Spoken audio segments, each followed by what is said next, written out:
नमस्कार, स्वागत है। मैं जोगीराज चौहान। आज बात करते हैं विवाह से जुड़कर दारा कारक। कुंडली के अंदर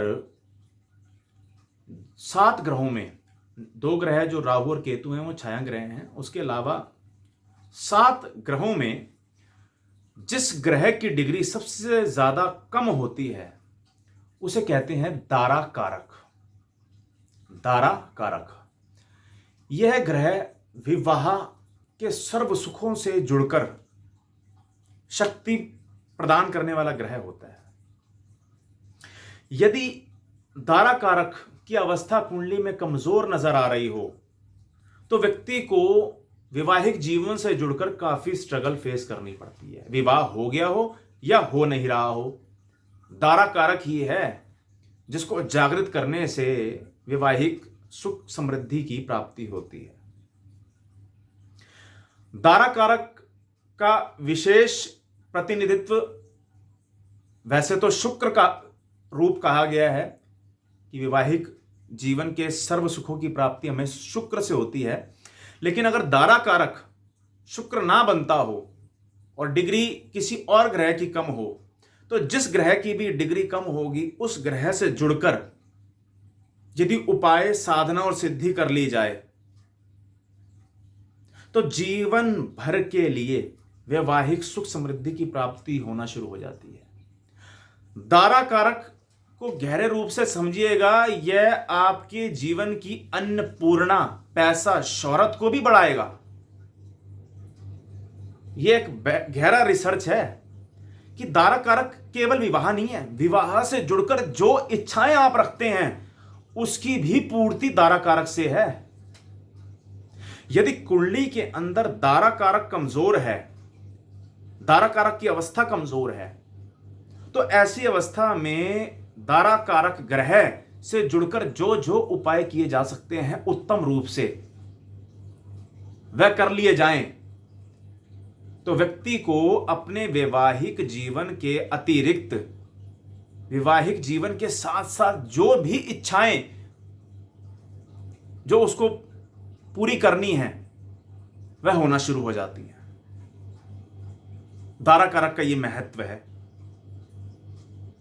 तो कुंडली में आप नॉर्मली अगर आपके पास अपनी कुंडली की पुस्तिका है तो उसमें आप देख सकते हैं कि जो जिस ग्रह की डिग्री सबसे ज्यादा कम हो उस ग्रह की पूजना बढ़ाने से वैवाहिक जीवन के सर्व सुखों की प्राप्ति होना शुरू हो जाती है।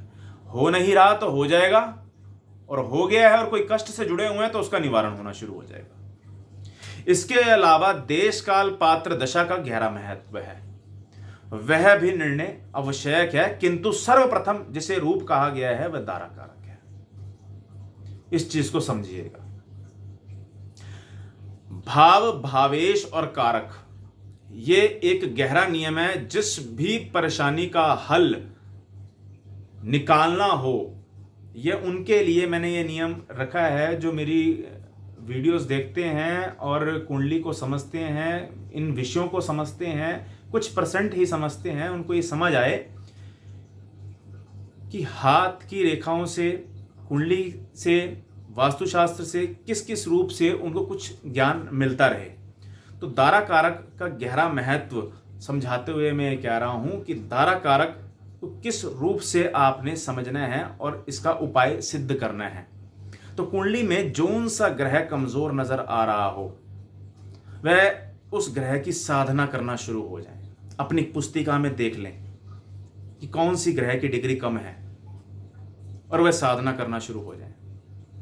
उसी के साथ साथ ये नियम जो मैंने बोला है, भाव, भावेश और कारक, ये जिस भी कुंडली में जिस भी भाव से जुड़कर प्रश्न हो, भाव वो कौन सा भाव है, भावेश यानी उस भाव का मालिक कौन है, और कारक यानी जो प्रश्न पूछा उसका कारक ग्रह कौन सा है।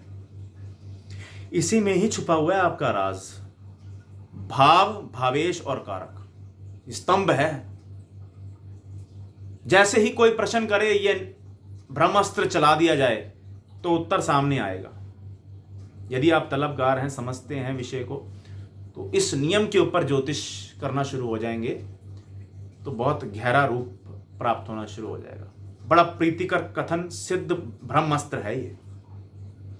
भाव, भावेश और कारक। इसी के साथ साथ मैं फिर एक रूप बताने जा रहा हूं कि तारा कारक की सिद्धि अगर करनी हो तो खास कर ये ध्यान रखिएगा, तारा कारक यदि शुक्र का हो तो देवी की आराधना, अगर बृहस्पति का हो तो विष्णु जी की आराधना, यदि बुध का हो तो गणपति जी की आराधना, यदि मंगल का हो तो खास कर देखिएगा कि यह भी आपने मंगल की आराधना करते करते ये भी ध्यान रखना है कि इसमें देवी मां की ही आराधना जोड़ें आप। और विशेषतः मंगलवार को हो सकता है तो बरगद के पेड़ पर मिष्ठान रूप में एक गुड़ का टुकड़ा आप रखना शुरू हो जाइए। कम से कम 9 वीरवार और नहीं तो 27 वीरवार। वैवाहिक जीवन से जुड़कर यदि कोई इच्छा है तो वो पूर्ति होना शुरू हो जाएगी। इसी के साथ यदि सोमवार अगर आप देखते हैं तारा कारक यानी चंद्रमा, या चंद्रमा भाव भावेश कारक के साथ देखेंगे सप्तम भाव में है, कारक भी वही अगर बन रहा है क्योंकि सप्तम भाव में है, भाव भी बन रहा है और कारक भी बन रहा है, कारक और चंद्रमा और शुक्र की युति भी बन रही हो या दृष्ट हो रहे हो, या चंद्रमा तुला राशि में बैठा हो, जुड़ रहे हैं, युति हो रही हो, दृष्ट हो रहे हो, तो शिव जी की आराधना, पार्वती जी की आराधना करने से भी वैवाहिक जीवन के सुख प्राप्त होना शुरू हो जाते हैं। अब यह केवल एक हिंदू धर्म के लिए नहीं, अगर मान लीजिए कोई अदर रिलीजन से भी ये वीडियो को देख रहे हों और समझते हों कि हम अपनी मैरिज कैसे करें और हम आराधना भी चाहते हैं, तो वह दान पुण्य करके भी अपना फल प्राप्त कर सकते हैं। ये भी बड़ा गहरा प्रारूप है। ये तो मैं कहूँगा कि विद्या है, इस विद्या के माध्यम से उद्धार ही होगा। देवी कृपा है, साइंस है, एक गहरा प्रभाव है, एक लॉजिक है और अस्तित्व है इस विद्या का। करके देखिए, प्राप्त होगा लाभ। धन्यवाद।